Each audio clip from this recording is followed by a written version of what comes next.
Hey gang, Scott Davenport here, and I've got this big grin on my face. I just returned from a trip to Iceland. It was my first time going there, a rite of passage for a landscape photographer, and it did not disappoint in any way, shape, or form. I didn't go on a specific photo trip. It was actually part of a family vacation, but of course, I carved out some time for photography. And as I was thinking about the course of the 9 or so days that was in Iceland, what were some of the themes that came up with the different photos that I took? Not really going to talk about, where to go, what to see, what things to photograph. There are tons of resources out there, and you have probably seen photos of many of these places. But more, like 5 tips that bubbled up for me for things that I did with the camera over and over again, and I thought I'd pass those along. So let's go through it. The first one is having a polarizer. I used my polarizer a lot on this trip. For situations you would expect to manage reflections off of water, you're doing waterfalls, you want to see through the streams down to like nice looking rocks underneath, but just as well as in general being outside. Shooting at various times of the day, and at least in the summer months, you have these longer periods of time where the sun is on either of your shoulders for a long time or directly overhead, and that's at a 90-degree angle to the camera. Great time for a polarizer. So having it with me and pretty much attached to the camera virtually the entire time I was there. Second one's kind of obvious. It's rain gear and lens cloths for your camera. If you're shooting waterfalls, you're going to get relatively close. Some of these things are pretty powerful.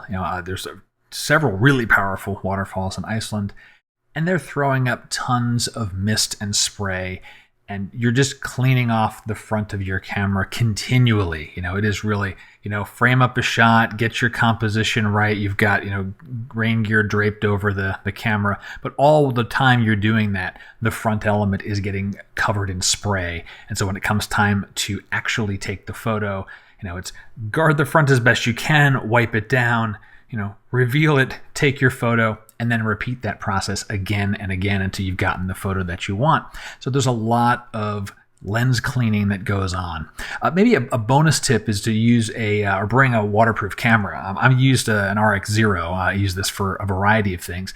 It has the benefit of being waterproof. And so in certain situations, I would just bring this with me, and I can just, wipe off the front with a quick cloth, take another shot. Used it out at the Blue Lagoon as well, so didn't have to worry about getting a camera, wet or keeping it away from the elements. So having, rain protection as well as plenty of lens cloths to keep the front element clear of mist and rain. Number 3 is exposure compensation. Being comfortable with it, being able to access it quickly. If you have a dial on your camera for it, great. If you're not familiar with it, get familiar with it before you go to a place like Iceland. Lighting is very dynamic, and depending on the areas that you're going, if you're going into the northern part of the country or the glacial areas where there's lots of snow, you're going to want to be able to override the settings that your metering gives you in the camera. Now, if you're doing it in manual mode, that's another way to do it. I tend to shoot in aperture priority a lot, and so I'll ride exposure compensation quite a bit to bring things into more normalcy. If you're shooting a very snowy scene, you tend to want to overexpose by a stop or so from what the camera is metering. I shouldn't say overexpose. Compensate the exposure to match the situation.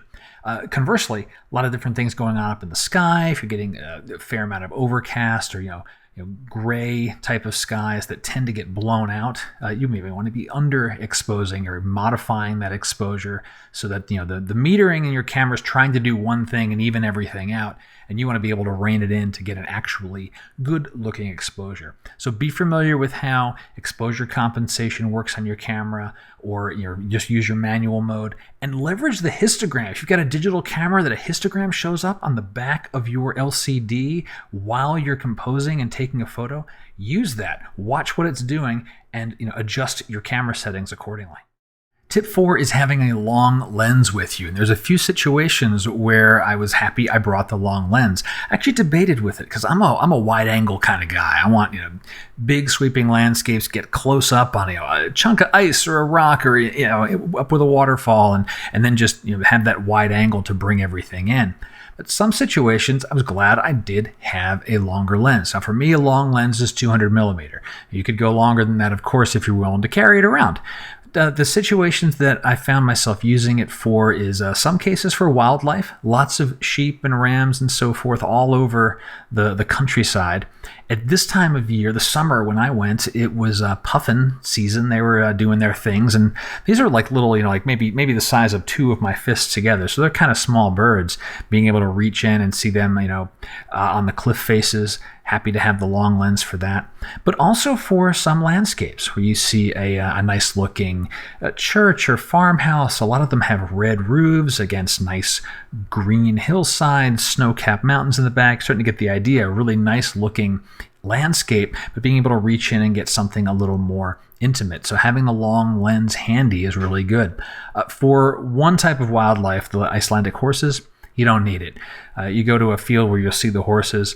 They're very friendly and curious, and in many cases, you just find a safe place to park, walk over to the edge of the fencing, and the horses will come to you, and then you can get up and close with them with just your standard, walk-around lens, like a 24-70 or something like that.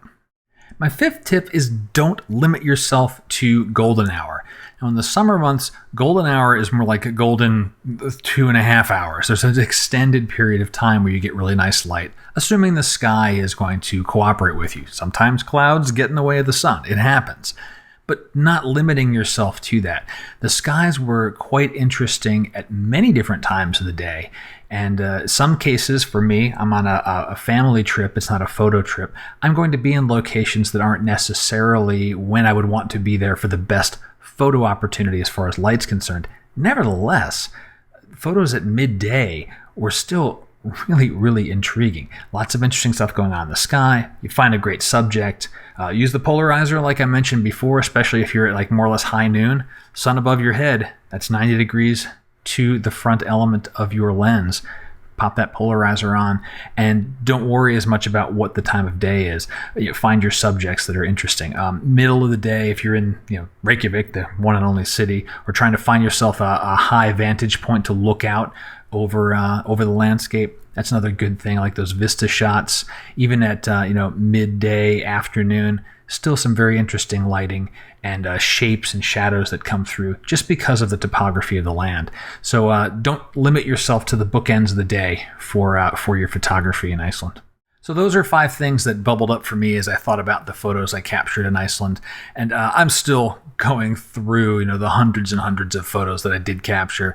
I'm sure you'll see many of them percolate their way up to other videos or on my website as I start to work through some of these images.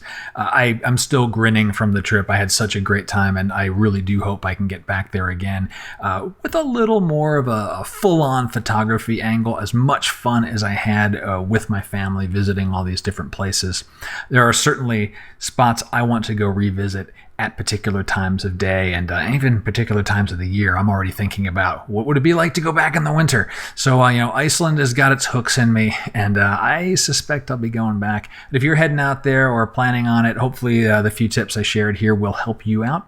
As always, you got questions about photography, drop them in the comments below. You want to keep it private, send me a message through my website. And until next time, my name's Scott Davenport, and happy shooting.